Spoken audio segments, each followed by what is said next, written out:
I'm so encouraged to see so many Christians praying for Israel in this horrible time where we've just heard about the attack on Israel at the end of the Feast of Tabernacles. And I just our hearts are broken for Israel. And I love the outpouring that I see from my Christian brothers and sisters. But is there something more we could do for Israel than pray? Is there something more? Obviously, prayer is our first course, not our last recourse, but prayer is paramount and we are praying. But maybe there's more that we can do to bring peace to Israel than just praying.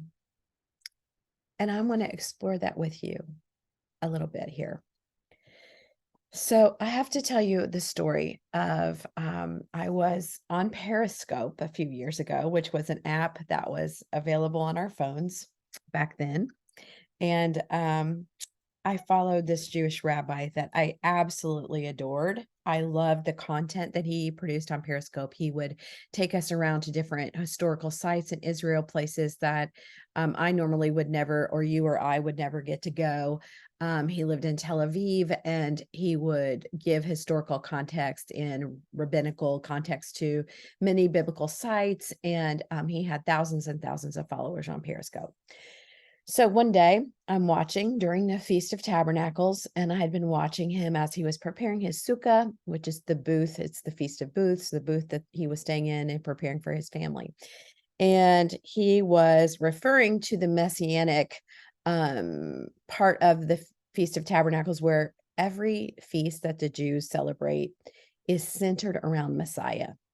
Okay, beautifully centered around looking for the Messiah, preparing for the Messiah, examining ourselves. Are we the ones who are holding back the coming of the Messiah? That's one of the things that the feasts talk about. Now, the only difference between Christians and Jews is we believe Messiah has come and he's coming back the second time, and they believe he's coming back the first time. Our goal as Christians should be, of course, we want to fulfill the Great Commission. That's what Yeshua said to us before he left. But did Yeshua assume that the early Christians, they worshiped with the Jews and they celebrated the feasts and they celebrated a practice Shabbat and the dietary laws and all the things that set the Jews apart? That's why the Jews and the Christians were persecuted together for the first 300 years of Christianity. So he asks us to go to all the world and preach the gospel to every nation. But what if something that we do as Christians, if we've adopted paganism that have been a separating wall between Jews and Gentiles? What if we have been a stumbling block to Israel? What if we Christians have done things that have kept the Jews from finding the true Messiah has already come? So I'm posing this question to you as I was watching this rabbi, and he was sharing the beauty of his sukkah, and it was very pleasant. He had a very joyful countenance, as he usually did, as he always did. And he was just showing us around. He was proud of his sukkah and the traditions. And as he began to refer to Messiah, all of these hideous vitriolic comments began to come up on the Periscope. And I mean, they were coming so fast and furious that you could hardly read them. And actually, they were, some of them, profane. So they're laced with profanity, hideous things that I will not say on this YouTube channel, because it would probably get flagged if I even repeated some of the things. So hateful and so awful. And a lot of it said things about Jesus, who killed him, etc. He put his head down. This man who was so loving, so giving to share all these things. He put his head down and he said, I never usually address these hateful Christians, but you just got to me. You got to me. And He said this: the Messiah that I'm looking for is a Messiah of love. The Messiah I'm looking for has a Hebrew name.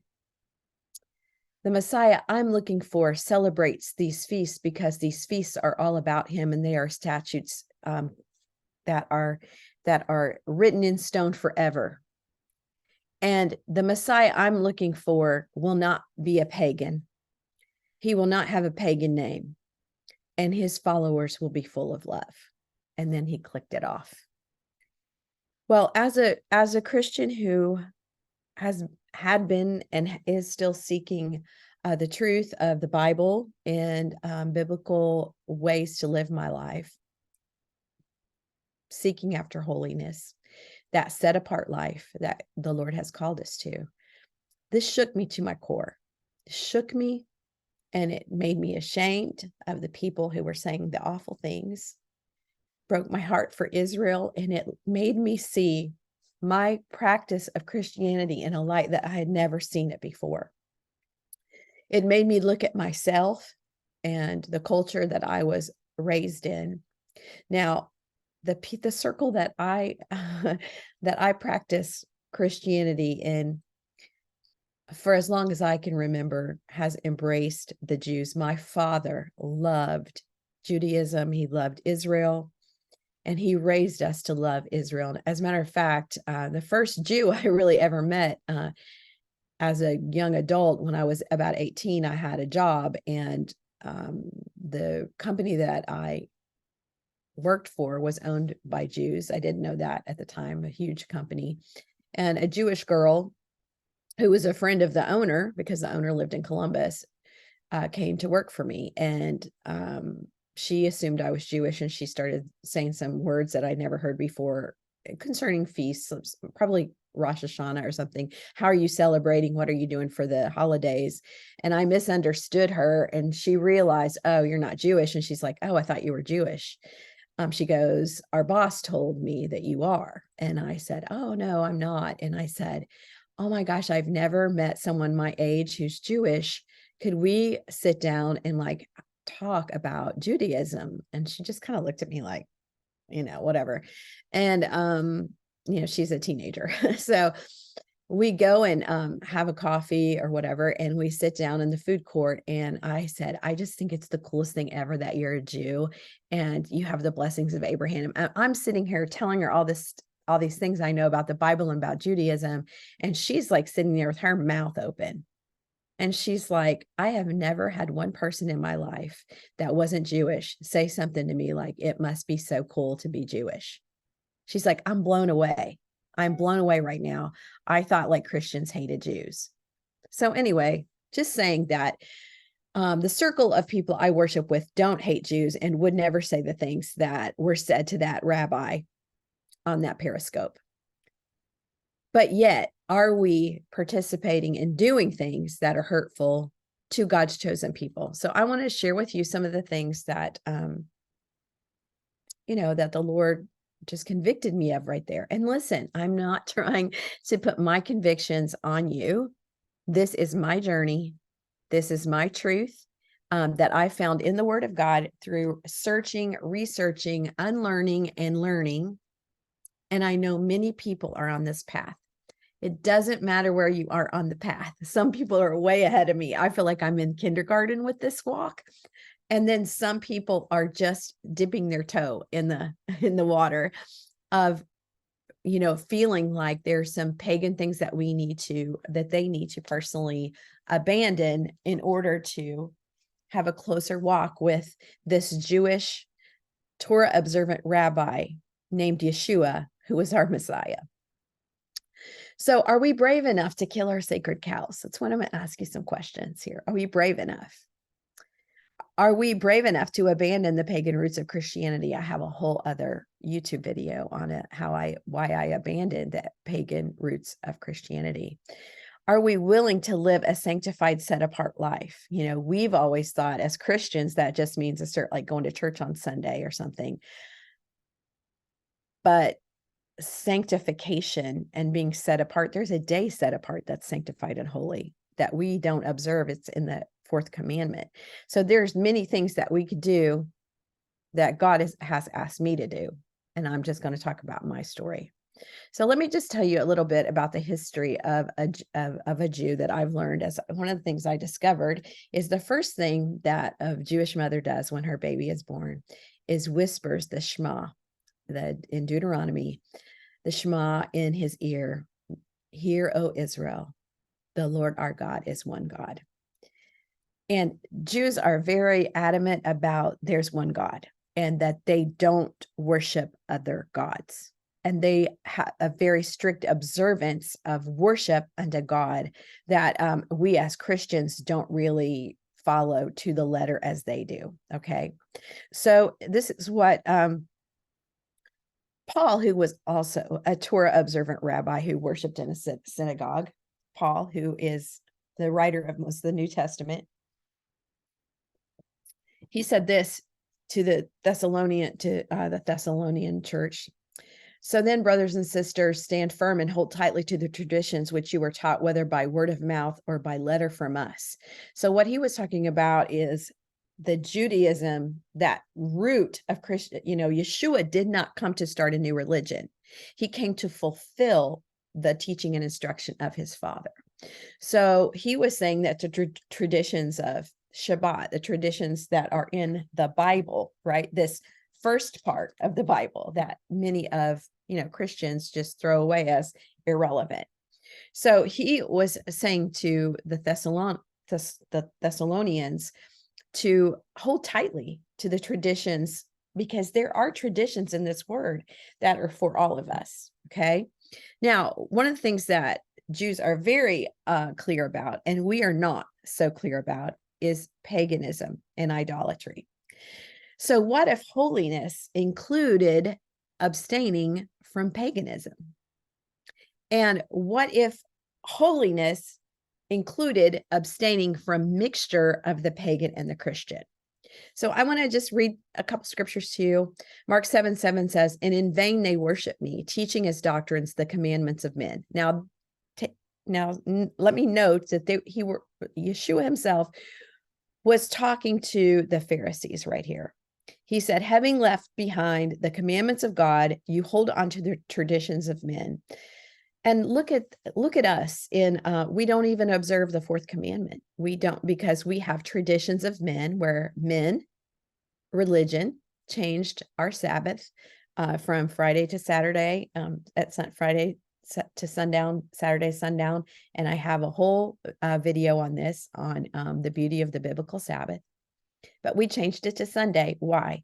Because the pagan roots of Catholicism, the Roman Church, was to celebrate on December 25th their god of Saturnella and Mythos, and to sacrifice and do lots of rituals that are pagan, bloody rituals, sacrificing to their gods on December 25th. And so the Catholics, who converted over 900 pagan temples into Christian churches when Christianity was legalized under Constantine, they just changed their pagan holidays to Christian names, and their demon gods to the names of saints, and just kept it moving. So they merged the pagan with the Christian. But now that we know better, see, I didn't know better, but once we know better and things are coming to light through the word of God, through the internet, where knowledge has increased, that we're learning that there's a better way. It also says here in verse 9, he was also telling them, you set aside the commands of God in order that you may validate your own tradition. So I have had people say to me, I'm never going to stop celebrating Christmas. I'm never going to stop. This is important to me and my family. This is our tradition. But what if we're a stumbling block to a whole nation called Israel? What if we're a stumbling block to other nations where they see us mixing pagan gods? Because other religions and other nations are very, they're not ignorant that some of the things that we Christians do are pagan in their roots.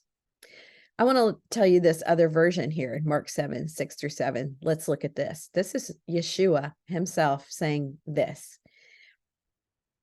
Not me. Don't get mad at me. You bunch of hypocrites. Isaiah the prophet described you very well when he said, these people speak very prettily about the Lord, but they have no love for him at all. Their worship is a farce, for they claim that God commands the people to obey their petty rules. How right Isaiah was, for you ignore God's specific orders and substitute your own traditions. You are simply rejecting God's laws and trampling them under your feet for the sake of tradition. Now, there's nothing more powerful than the gospel. Nothing.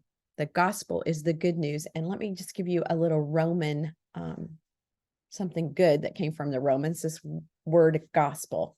So when the Romans would win a battle, and then when they would defeat a country, a nation, a king, they would ride into the Roman territories and they would begin to proclaim, we have defeated Egypt, let's say. We have defeated Egypt. This is the gospel. This is what this means is this is the good news. You are, and what it means was it on the download of it is we defeated Egypt. So the riches of Egypt, Roman citizens, now belong to you. You didn't have to fight the battle. You get to stay here in Rome and in Italy and enjoy your life. But we soldiers went to fight. And now the good news is you get the riches of your enemy because we have defeated them. Now, what is that? That word gospel means we are to go proclaim the gospel to all nations and say, the good news is the Messiah has come. He died that you could live. He rose on the third day. He defeated death, hell, and the grave. And now you can live forever. Messiah has come. But are they going to listen to us when they see us mixing and compromising with the things that of idolatry and worshiping and serving and mixing with other gods? Let me just give you one example, okay? Now, I know this is a sacred cow, so we're slaughtering sacred cows on this, on this YouTube right here. Don't get mad at me, but one example that Jews know for sure that is pagan, that many Christians do, is Christmas, which is broken down to Christ Mass. Let's talk about Mass for a minute. The Catholic rite of Holy Communion parallels pre-Christian, okay, Greco-Roman and Egyptian rituals that involve eating the body and blood of a god. So this predates Christianity. This was pagan, this Mass, okay? So what they did, a perfect example of the mixture is they took Christ Mass and took the Seder, the Passover Seder, which is holy to the Jews, so holy to them that they celebrate every year about how the Lord brought them out of Egypt. The gospel, the good news is that Egypt was defeated, and the horse and the rider were thrown into the sea, and the Lord brought them across and brought them into the promised land. The Passover Seder got mixed with a pagan rite to eat the blood and the bread and the wine, the blood and the body of a god, and to sacrifice a human. So, y'all, Jews know this, okay? And it was not only idolatry, but it was profanity to mix the holiness of the Passover with the paganism and the idolatry of this pagan rite. A number of Catholic holidays, not just Christmas. I'm just giving you one small example, and those roots go much deeper, and we could talk for hours on this mixture. But a number of holidays that we celebrate, like Easter, Mardi Gras, they all predate Christianity. Labor Day, May Day. And even the practice of praying to the saints, which, some Christians don't do, but Catholics do, it was de facto idolatry, and it was a relic of goddess worship. So when we look at the pagan festivals that we still celebrate today, there's Christmas, there's New Year's Day, there's Easter, there's the Roman version of Halloween, May 1st, Labor Day, the Epiphany. So many of these, there's 7 of them that have roots in paganism that are still celebrated today by many, if not most Christians. So I'm going to ask you a question. Should Christians keep the Sabbath? Now, I have a couple 2 really good videos on that. Actually, I think there's like 5, but should Christians keep the biblical dietary laws? Should Christians follow the Bible?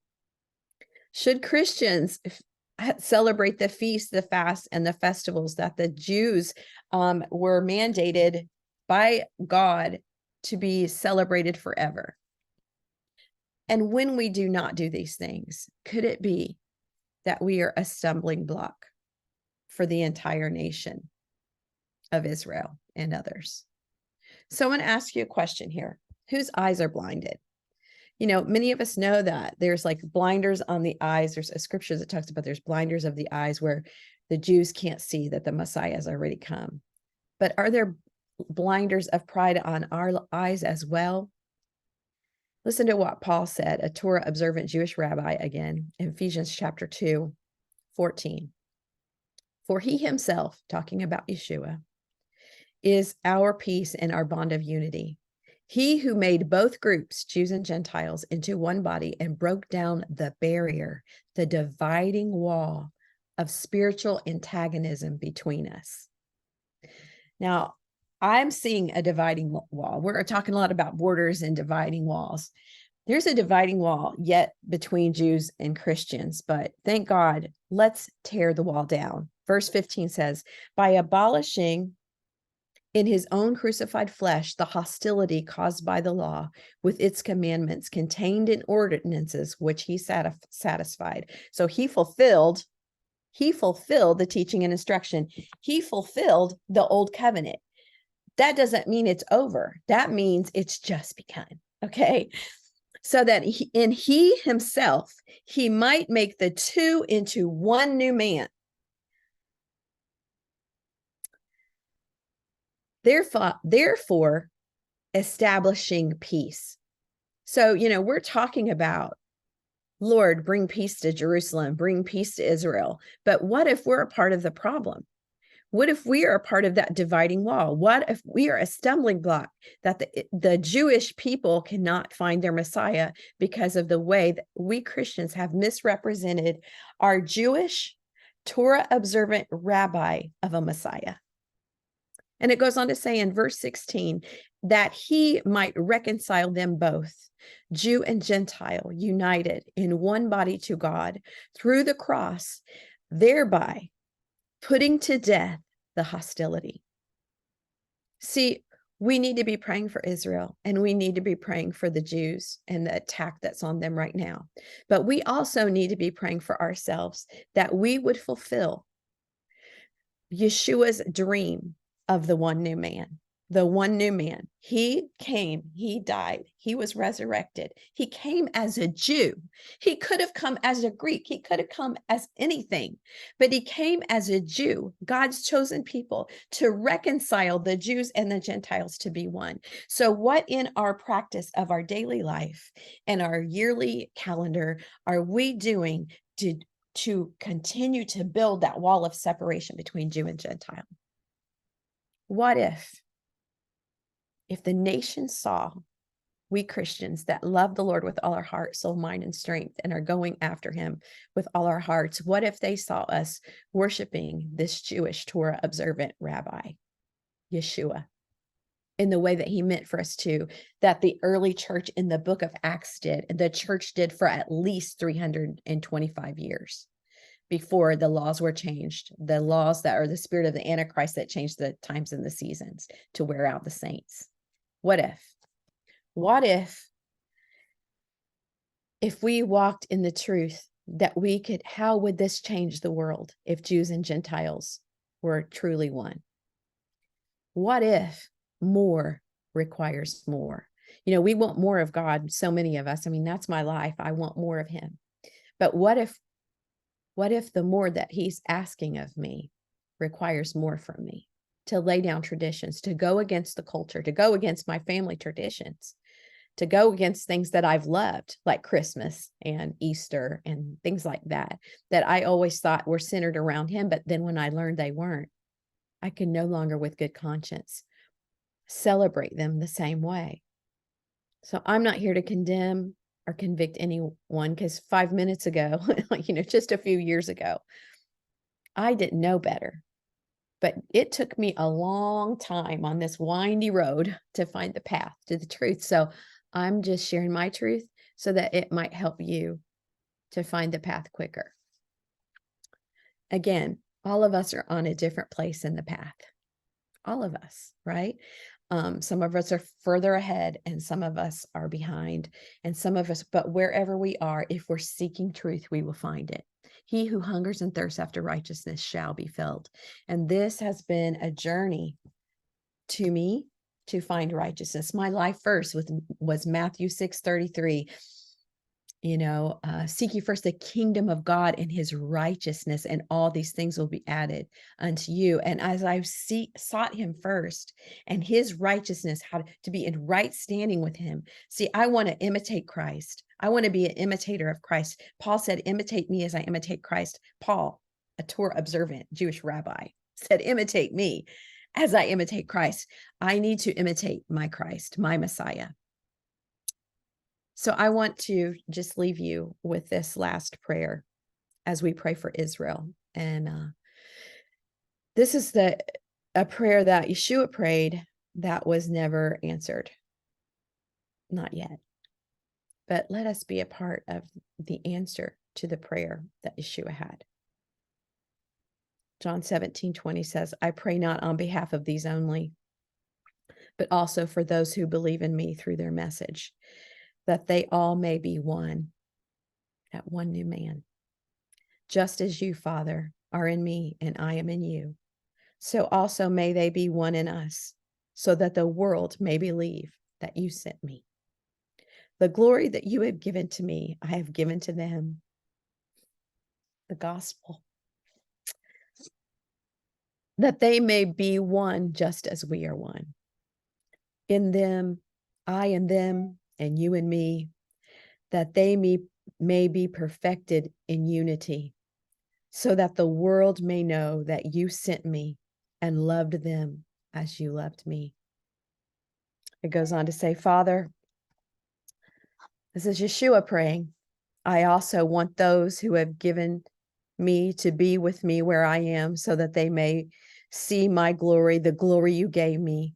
For you loved me before the foundation of the world. Righteous Father, the world did not know you, but I knew you. And these knew that you sent me, I made your name known to them and will continue to make it known, so that the love with which you loved me may be in them and I in them. So as we pray for Israel, let's also pray for the Church of America and the church worldwide, that we would be the dream come true for Yeshua, that we would embrace his people, and that we would show them a loving Messiah. His name is Yeshua. He came and he gave all to us, and he has had so much mercy and so much grace for us to discover and find his truth. That grace is extended to you today. And I pray you find the true Messiah in all his fullness, in all his beauty. And we say, Sar Shalom, Prince of Peace, bring shalom to Israel, your people, in the name of Yeshua. Amen.